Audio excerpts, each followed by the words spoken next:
네, 반갑습니다.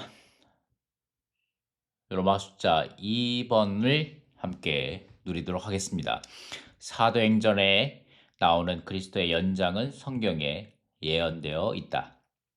A번입니다. 이사야서 42장 4절은 그리스도께서 땅에 하나님의 정의를 확립하시는 것을 마치실 때 다시 오실 것이라고 말한다. 땅에 하나님의 정의를 확립하는 것은 그리스도께서 내려진 하나님의 의로운 심판의 결과인 하나님의 구원을 확립하는 것이다. 이 말씀은 이사야서 42장 4절 각주에서 나왔습니다. 한번 읽어보겠습니다. 먼저 이사야서 42장 4절 말씀입니다. 땅에 정의를 확립할 때까지 그는 피곤하지도 낙담하지도 않으리니 해안 지역들이 그의 가르침을 기다리리라. 자, 이 부분에 대하여 각주를 한번 읽어보겠습니다. 자, 여기 정의, 땅의 정의를 확립할 때까지라는 이 부분입니다. 정의는 심판을 통과한 의이며 의에 대한 심판의 판결이다. 이 책에서 정의는 의로운 분이신 그리스도께서 그리스도께 내려진 하나님의 심판의 결과인 구원을 가리키는데, 하나님의 심판은 하나님의 의로운 율법의 요구에 따라 집행되었고 율법의 모든 요구를 완전히 이루었다. 이 땅의 정의를 확립하는 것은 그리스도께 내려진 하나님의 심판의 결과인 하나님의 구원을 확립하는 것이다. 하나님의 구원에는 두 방면, 곧 법리적인 방면인 의롭다함과 유기적인 방면인 생명을 분배함이 있다. 하나님은 하나님의 의로운 심판을 통해 성취된 그리스도의 구속에 근거하여 믿는 이들을 의롭다 하시고 그들에게 생명을 분배하신다. 이것이 정의이다. 그리스도는 하나님의 정의, 곧 하나님의 구원을 이 땅에 확립하시는 일을 마치실 때 다시 오실 것이다. 자, 이 부분에 관한 에드막 형제님의 말씀을 한번 읽어보도록 하겠습니다.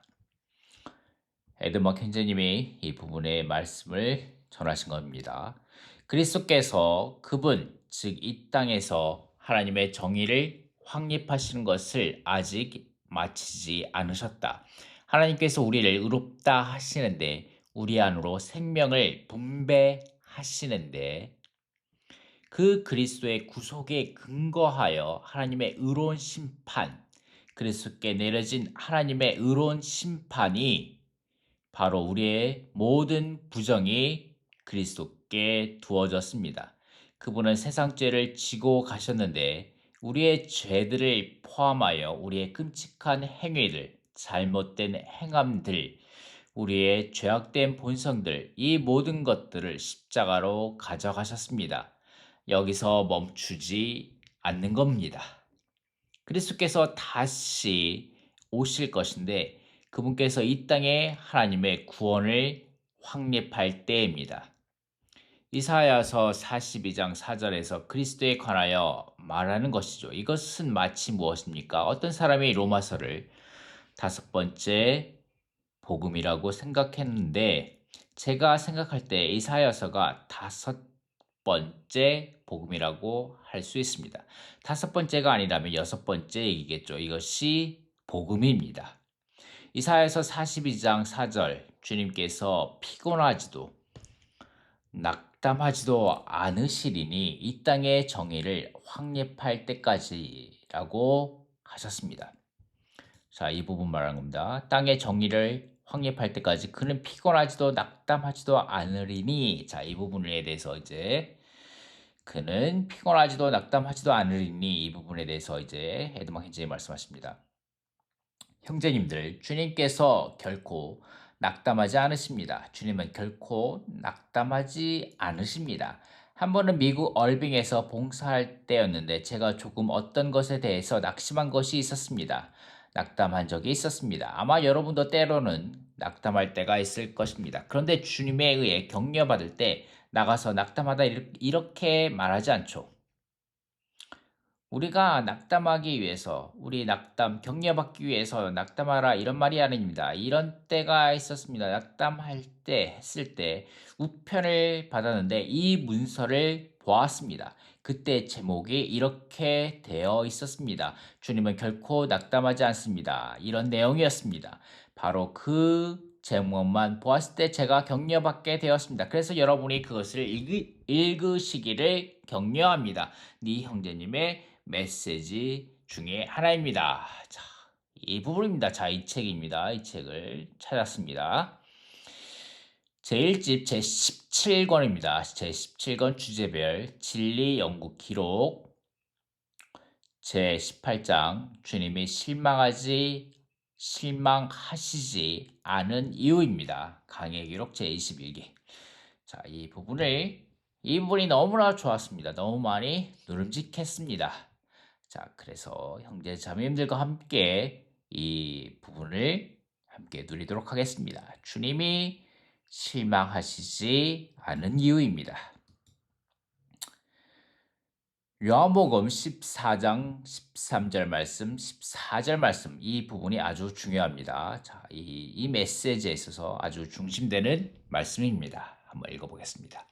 예수님께서 대답하셨다. 이 물을 마시는 사람마다 다시 목마를 것이지만 이 물을 마시는 사람마다 다시 목마를 것이지만 자, 여기 이 물이 나오는데 이 물은 이 세상이 주는 물입니다. 이 세상이 주는 물. 부귀, 영화, 돈, 명예, 집, 자동차, 명품백, 편안함, 뭐 그런 것들이겠죠. 이 물을 마시는 거기에다가 또 나옵니다. 또 나오는데 계속해서 볼게요. 이 물이 무엇인지 중요합니다. 이 물을 마시는 사람마다 다시 목마를 것이지만 누구든지 내가 주는 물을 여기서 이 물이 나옵니다. 이 물은 세상이 주는 물이고 이것은 두 번째 나오는 물은 주 예수 그리스도께서 우리에게 주시는 물입니다. 이 물을 마시는 사람은 영원히 목마르지 않을 것입니다. 내가 주는 물은 주 예수님께서 우리에게 주시는 그 물은 그 사람 안에서 원천이 되어 샘솟아올라 영원한 생명에 이를 것입니다. 자, 이제 말씀을 보겠습니다. 주님께서 이 땅에서 하신 일에는 한 가지도 나쁜 것이 없었습니다. 마가복음 7장 37절에 그분께서 행하신 모든 일이 훌륭합니다. 라는 말이 있습니다. 참으로 그러합니다. 주님이 하신 일은 다 잘한 것입니다. 다 훌륭한 일입니다. 오늘은 주 예수님께서 하신 일에 대해 언급하겠습니다. 특히 요한복음 4장 13절 14절을 주의 깊게 보십시다.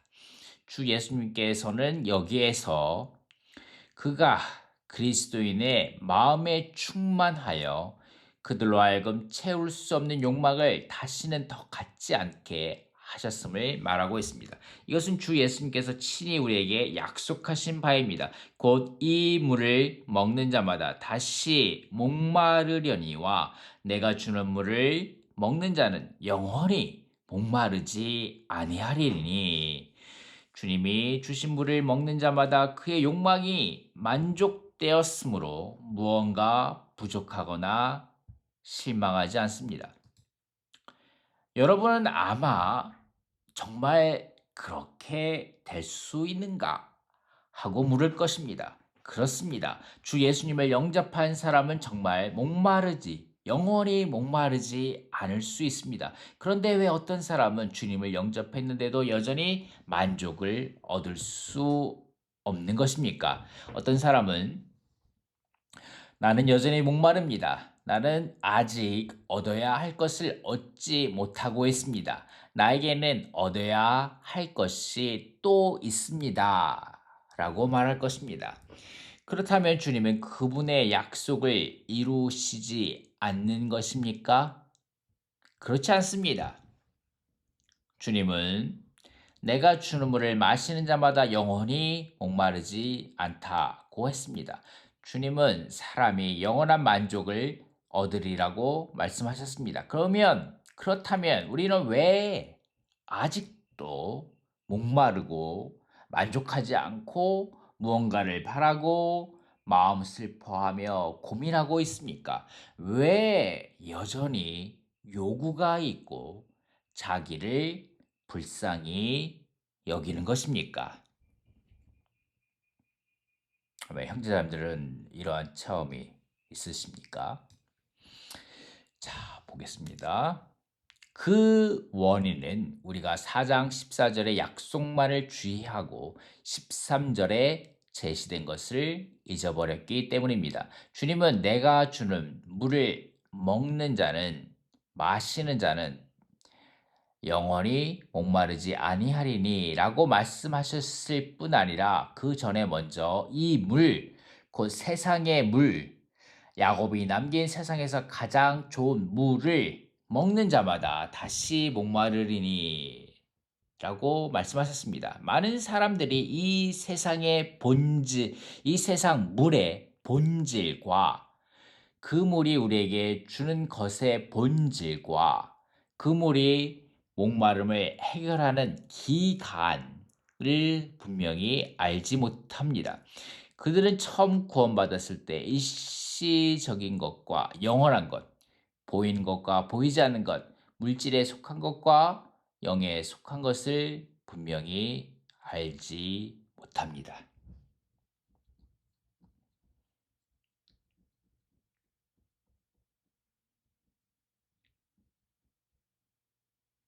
예를 들어서 이 부분을 여러분이 이해하기 위해서 먼저 잠깐만 예를 들어 말씀드리면, 여러분이 좋은 명품 백을 샀다, 아니면 좋은 아주 비싼 자동차를 샀다라고 한다면 그것이 세상의 물이라는 거죠. 근데 그 세상의 물, 그 좋은 자동차의 본질은 무엇인가? 그 좋은 차가 우리에게 줄 수 있는 것의 본질은 무엇인가? 그 물이 목마름을 해결하는 기간. 여기서 말하는 건 아마도 짧은 기간이 되겠죠. 새 차를 사서 기뻤던 마음이 얼마 가서는 점점 약해지고, 아니면은 길어봤자 우리가 이 땅에서 사는 50년, 60년, 70년, 80년 되는 그 짧은 기간일 뿐일 것입니다. 우리가 처음 구원받았을 때 일시적인 것과 이 세상에서 있는 것들은 다 일시적인 것이고, 우리가 주님에게서 받은 것은 다 영원한 것입니다. 또 우리가 가지고 있는 명품백, 좋은 자동차, 좋은 시계, 좋은 최신 핸드폰, 이런 모든 것들은 다 보이는 것이며 주님에게서 받은 영원한 은혜와 생명과 이런 것들은 보이지 않는 것이며 물질에 속한 것과 영에 속한 것을 분명히 알지 못한 것입니다. 그러므로 주님이 그들의 마음을 만족시킬 수 있음을 깨달으려면 먼저 이 세상 물이 그들의 마음을 만족시킬 수 없음을 깨달아야 함을 모르는 것입니다. 아멘. 13절에서 말한 것 같이 이 물을 마시는 사람마다 다시 목마를 것이지만 이라는 것입니다. 우리가 명품백을 사고 좋은 옷을 사고 좋은 자동차를 사고 하는 것이 한 번으로 끝나는 것이 아니라 우리는 계속해서 그러한 것을 먹고 구하고 찾고 해야 합니다. 왜냐하면 우리가 그런 것들은 일시적이며 보이는 것이며 물질적에 속하는 이런 것들은 우리의 마음을 만족시킬 수 없기 때문입니다. 우리는 이런 것을 깨달아야 합니다. 그럴 때 우리는 14절 말씀, 누구든지 내가 주는 물을 마시는 사람은 영원히 목마르지 않을 것입니다 라는 말을 깨닫게 되는 것입니다. 먼저 이 물을 마시는 자마다 다시 목마르리니 라는 말을 알아야 영원히 목마르지 아니하리라고 한 말을 깨달을 수 있다. 주님은 우리가 만족하리라고 말씀하셨다. 우리가 전과 같이 하나하나를 바라며 영원히 만족을 얻을 수 없으리라고 말씀하시지 않았다. 우리가 구원받기 이전과 같이 하나하나 세상의 모든 것들을 다 바라면서도 그러면서 또한 영원한 만족을 얻을 수 있을 것이다라고 기대해서는 안 된다는 거죠.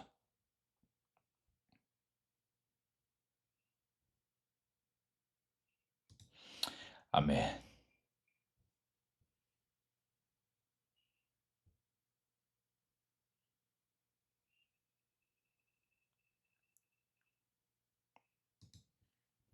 오늘 내가 말하고자 하는 것은 이 세상물이 왜 사람의 마음을 만족시킬 수 없느냐가 아니라 그리스도인이 세상에서 왜 여전히 목마름을 느끼냐는 것입니다. 그리스도인이 왜 여전히 목마릅니까?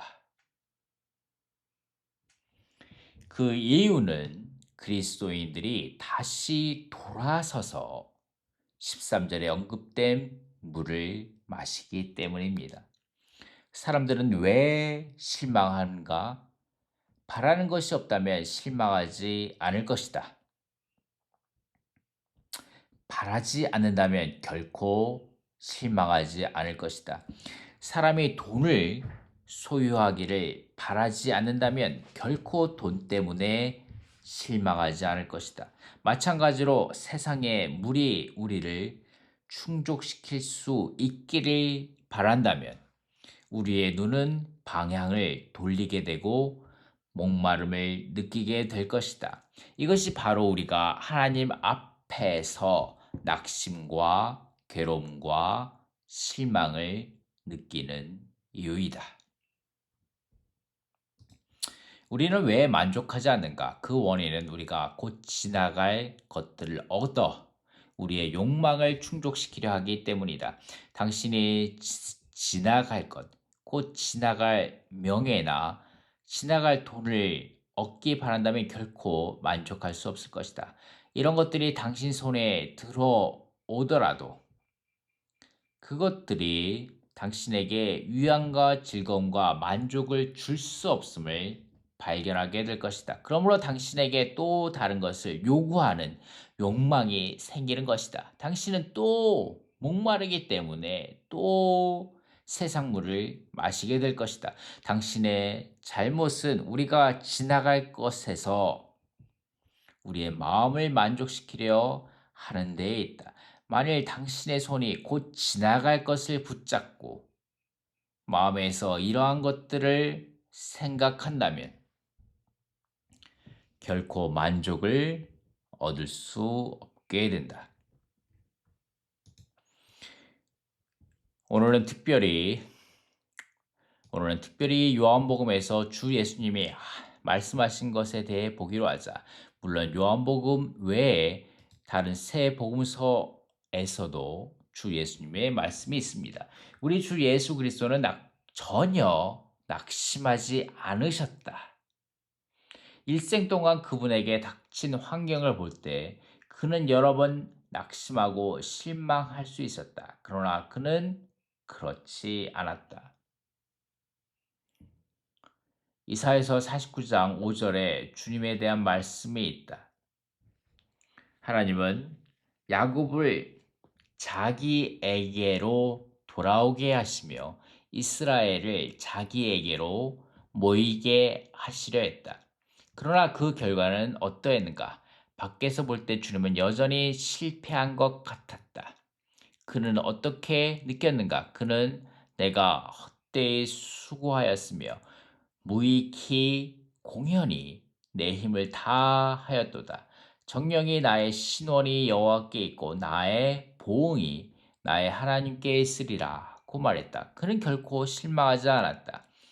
이사야서 42장 4절에서 주님에 대해 그는 쇠같지 아니하며 그는 쇠하지 아니하며 낙심하지 아니하고라고 말했다.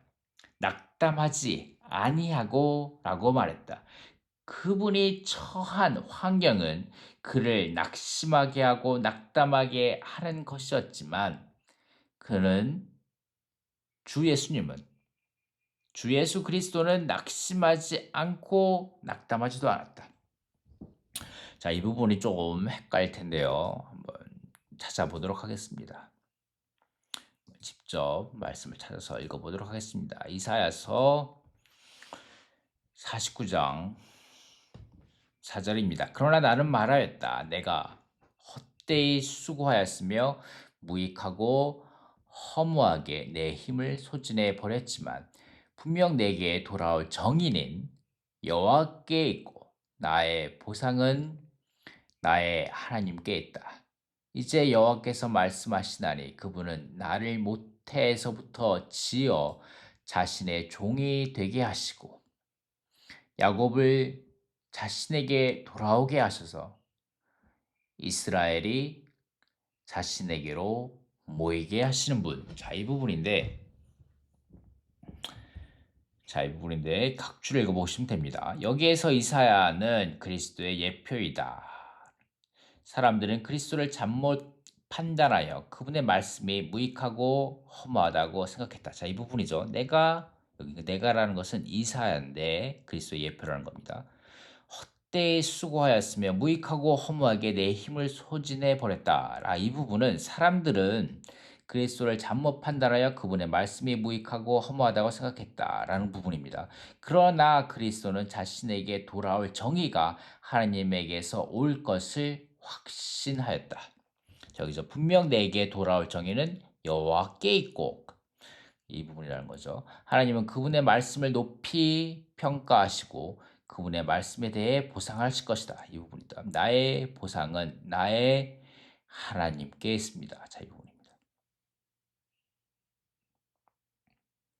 그래서 그분은 야곱을 자신에게 돌아오게 하셔서 이스라엘이 자신에게로 모이게 하시는 분. 이 부분이다.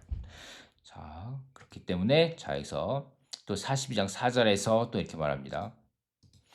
아까 읽었던 것 부분이죠. 땅의 정의를 확립할 때까지 그는 피곤하지도 낙담하지도 않으리니 이 부분은 피곤하지도는 가까스로 타지도라고 번역할 수 있는데 가까스로 타는과 같은 어원이다.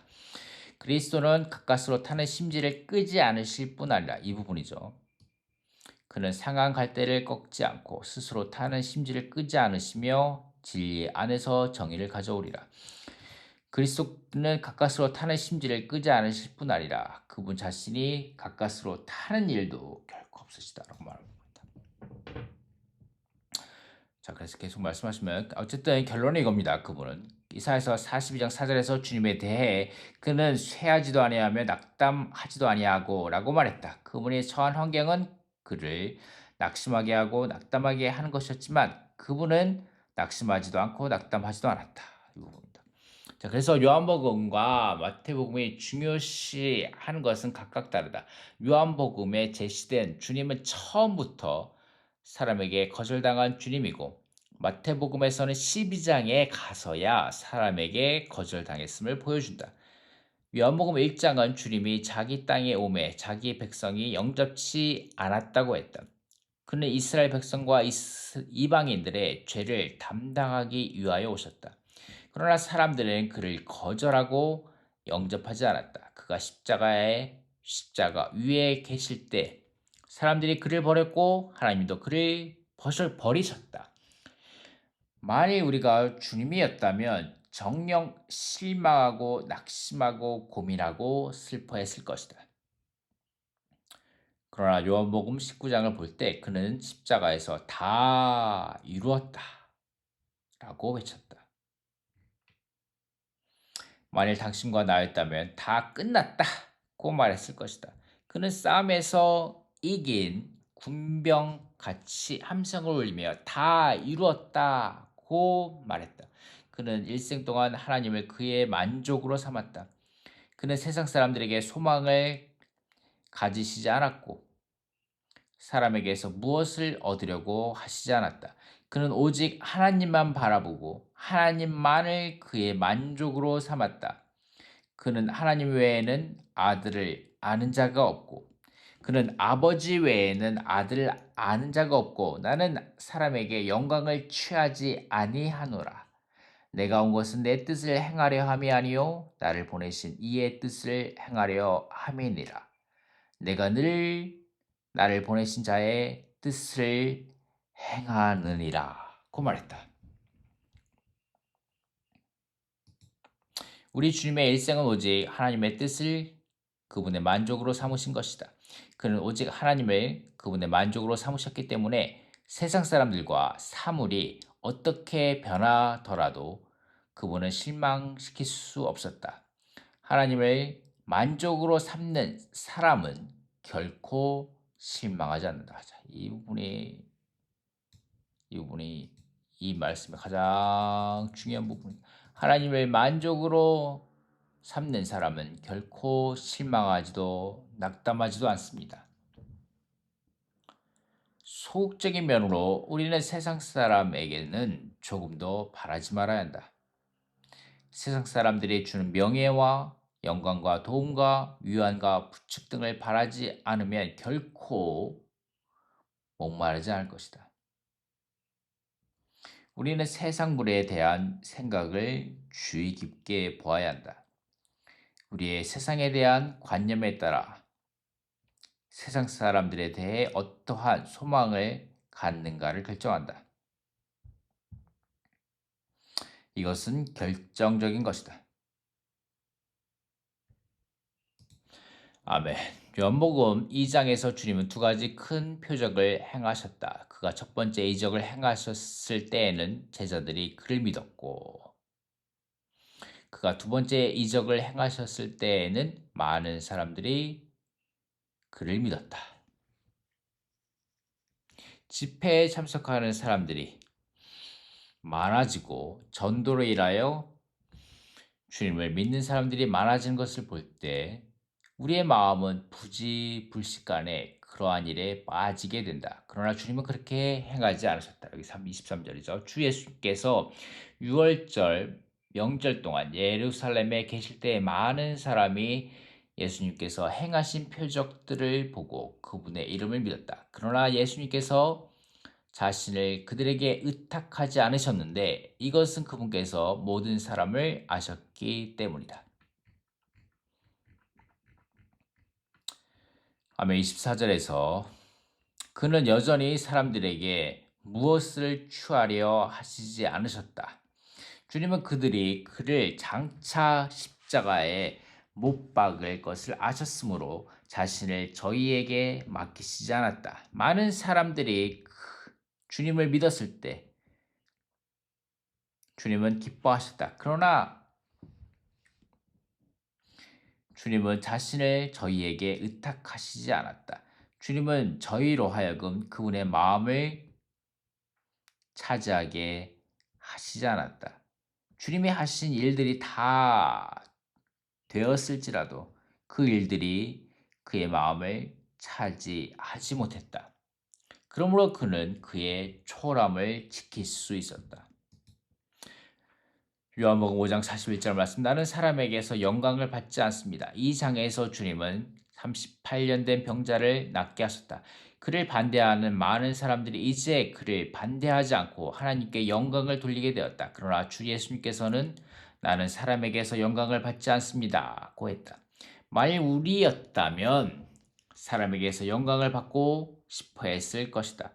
만일 사람들이 당신에게 영광을 돌리면 기쁘고 영광을 돌리지 않으면 실망했을 것이다. 그러나 주님은 소극적으로 어떤 사람의 영광을 취하지 않고 바라지 않고 받지 않았기 때문에 실망하시지 않았다. 요한복음 6장 15절 말씀 예수님은 사람들이 와서 자기를 억지로 데려다가 왕으로 삼으려는 것을 아시고 혼자서 다시 산으로 물러가셨다. 그때에는 몇 천 명이 모였었다. 저희는 주님이 떡을 나누어 주는 표적을 보고 이 사람이 참으로 우리의 왕이다 라고 말한 것이다. 많은 사람이 그를 높였지만 그는 저희를 거절했다. 그는 사람에게 영광을 취하지 않으신다. 사람이 그에게 준 것을 그는 취하지 않으셨다. 그분은 기꺼이 이 세상의 물을 마시지 않으셨다. 하나님이 이미 그분의 마음을 충족시켰으므로 그분은 세상이 그분에게 준 모든 것을 거절할 수 있었다.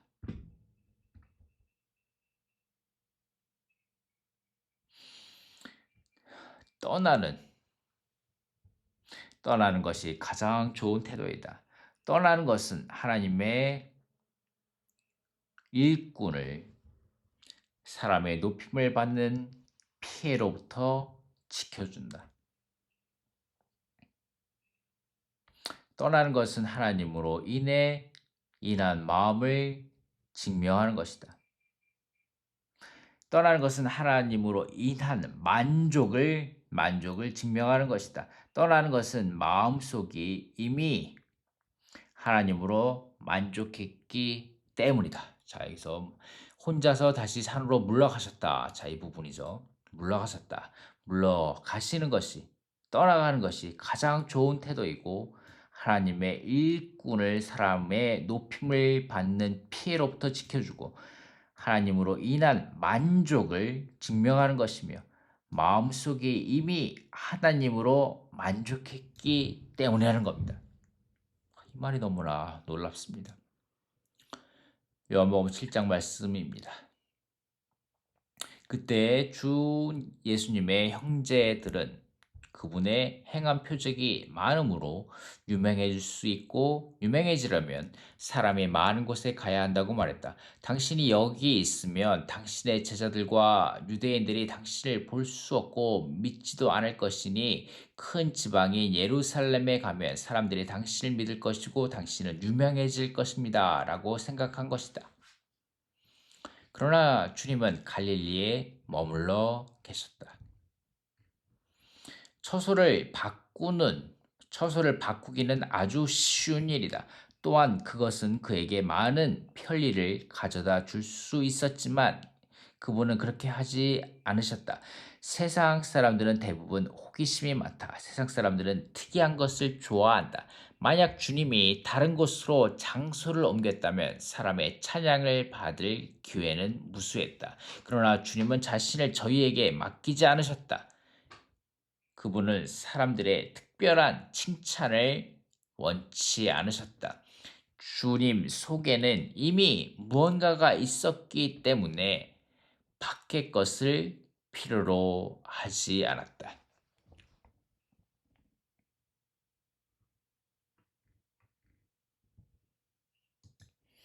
세상에 물의 성질을 안 주님은 십자가에 계실 때에도 몇몇 여인들이 그를 위해 큰 소리로 울 때 그들에게 나를 위해 울지 말고 너희와 너희 자녀를 위해 울라 라고 하시고 실망하지 않으셨다. 내가 참으로 진실로 여러분에게 말합니다. 한 알의 밀이 땅에 떨어져 죽지 않으면 한 알 그대로 남아있지만 죽으면 많은 열매를 맺습니다. 이 장에서 우리는 주님의 일생에 있어서 가장 영광스러운 날을 볼 수 있다. 그때 많은 유대인들이 그분을 믿었을 뿐 아니라 바리새인들도 서로 말했다. 그러자 바리새인들이 서로 말하였다. 보십시오. 여러분은 헛수고를 하고 있습니다. 온 세상이 그를 따라가 버렸습니다. 볼지어다 너희 하는 일이 쓸데가 없다. 보라 온 세상이 저를 쫓는도다. 적이 실패를 인정했고 주님의 친구들이 그를 믿고 의지했으며 유대인들이 그분을 믿을 뿐 아니라 이방인들도 그분을 믿었다. 그때 몇몇 헬라인들도 주 예수님을 만나고 싶다는 것을 빌립을 시켜 주 예수님에게 구하라고 했다.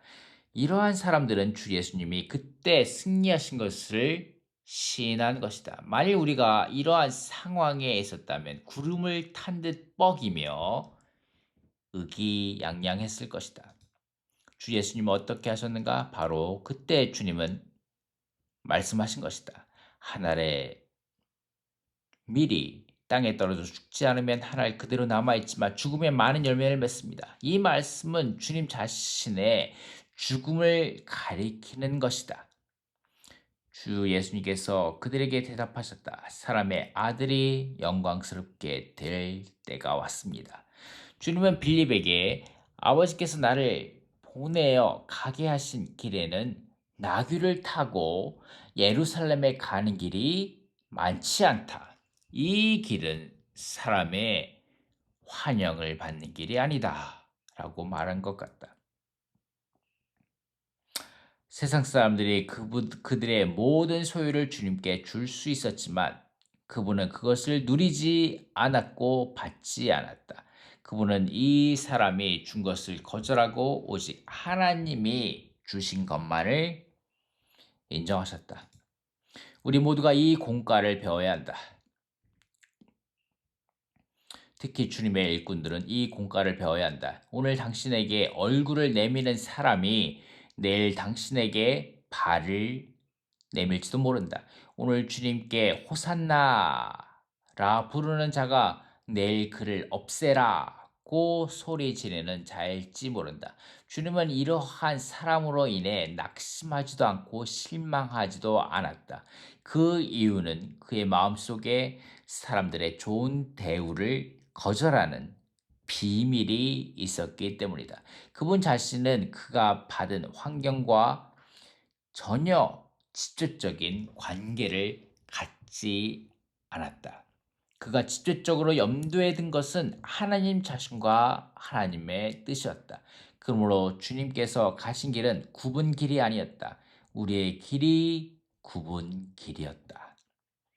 우리 주님은 친구들이 그의 길을 굽게 하기를 허락치 않았고 사람들의 칭찬이 그의 가는 길을 좌우하지 못하게 했고 대적들의 반대가 그의 앞길을 변케 하기를 허락하지 않았다.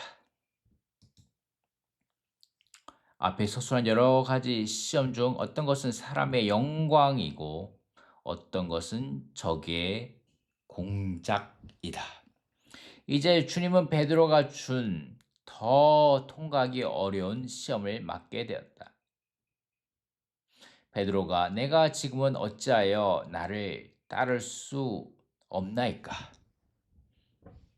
라고 물으니 주님은 닭이 울기 전에 내가 3번 나를 부인하리라고 대답하셨다.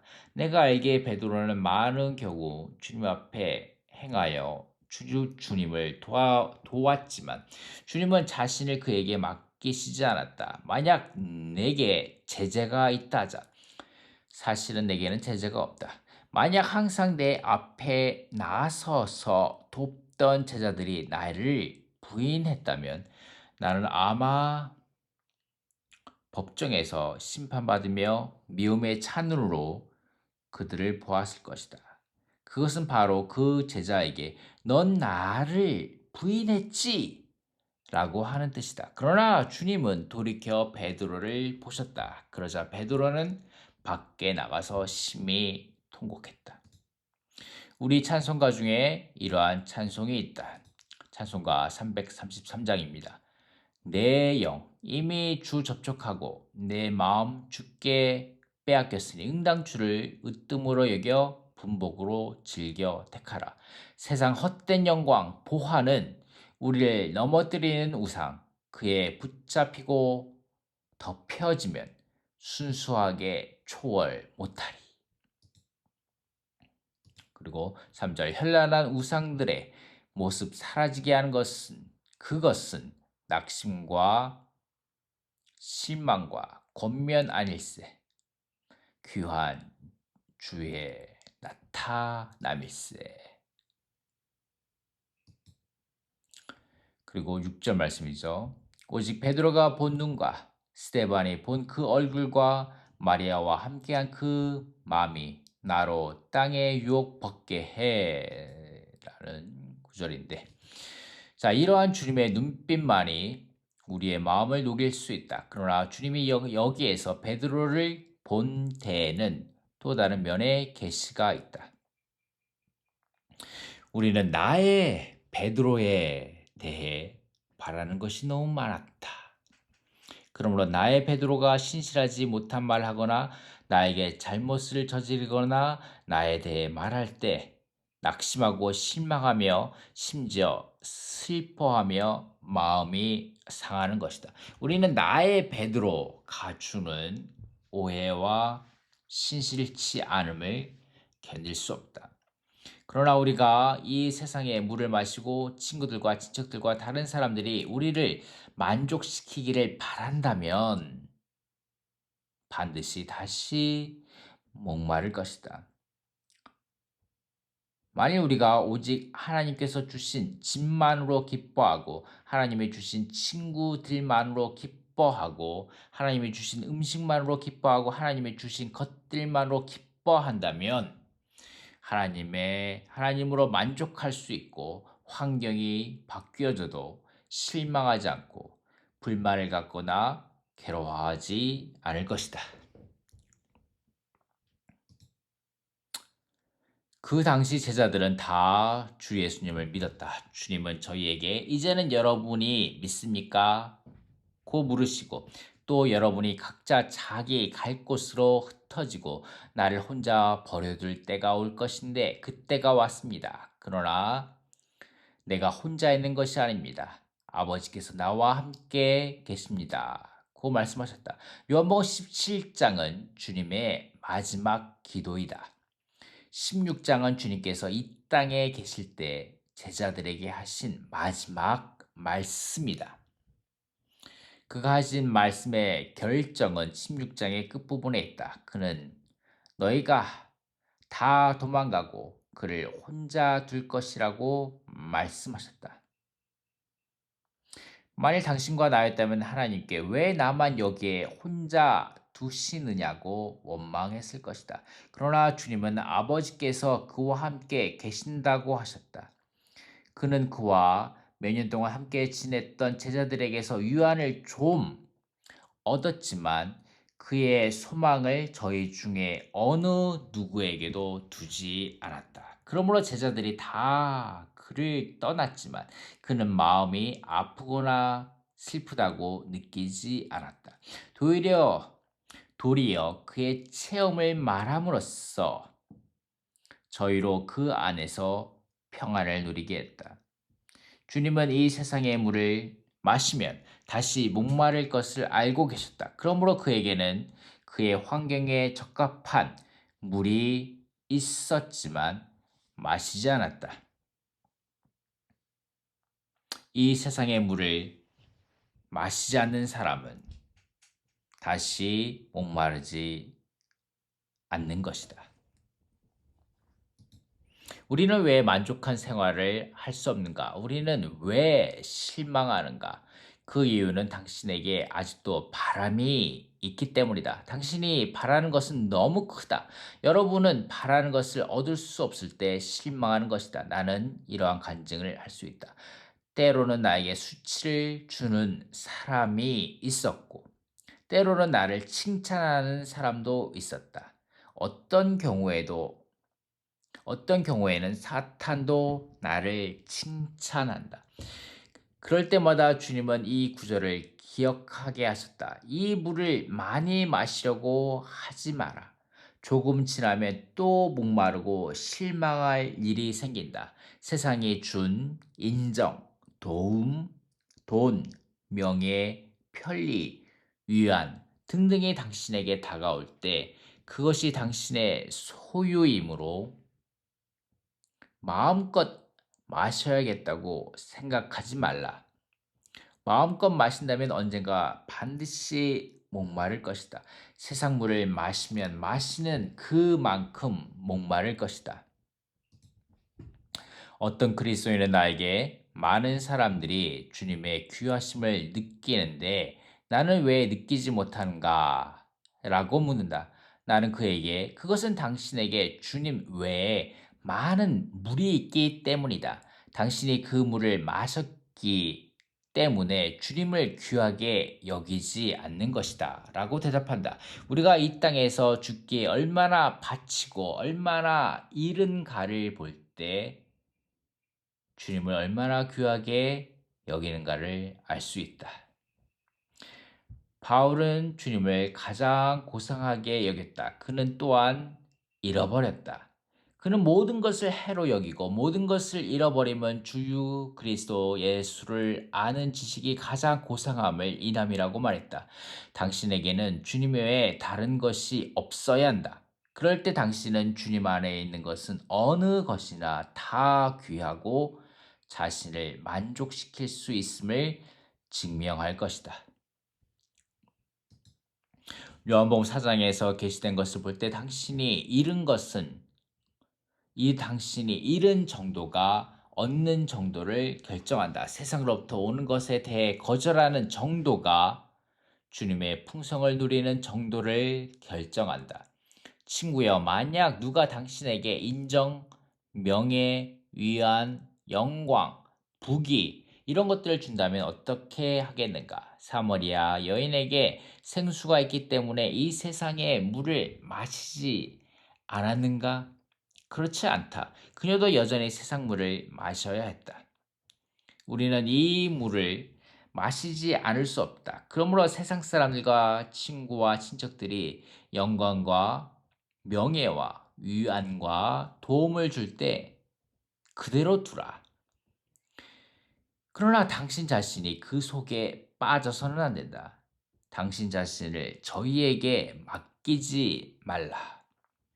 마음이 그들로 인해 감동되지 말고 저희에게 요구하지도 말라.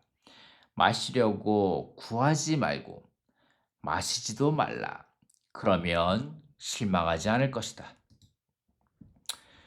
이사야서 53장 2절에 주 예수님에 대한 말씀은 매우 귀하다. 이는 그분 앞에 연한 식물처럼 마른 땅에서 나온 뿌리처럼 자라난 까닭이라. 그에게는 매력적인 모습도 우리가 주목할 만한 위엄도 우리가 사모할 만한 멋진 풍채도 없었다. 고 말했다. 이것은 무슨 뜻인가? 나무는 물 있는 곳에서 쉽게 자라고 빨리 자란다. 그러나 주님의 환경은 그분을 도와주지 않았다. 그분의 환경에는 그분에게 줄 수 있는 것이 조금도 없었다. 세상과 사탄과 마귀와 천사들까지도 그에게 도움을 주지 않았다. 그의 모든 것은 다 하나님께서 주신 것이다. 그는 그의 환경으로부터 격려나 부축이나 위함을 얻지 않았다. 그의 생활은 일직선의 생활이었다. 직선은 두 점 사이의 가장 짧은 거리이다. 우리의 주님은 이 세상에서 직선의 길을 걸었다. 주님은 손에 쟁기를 잡고 뒤를 돌아보는 자는 하나님의 나라에 합당치 아니하니라고 말씀하셨다.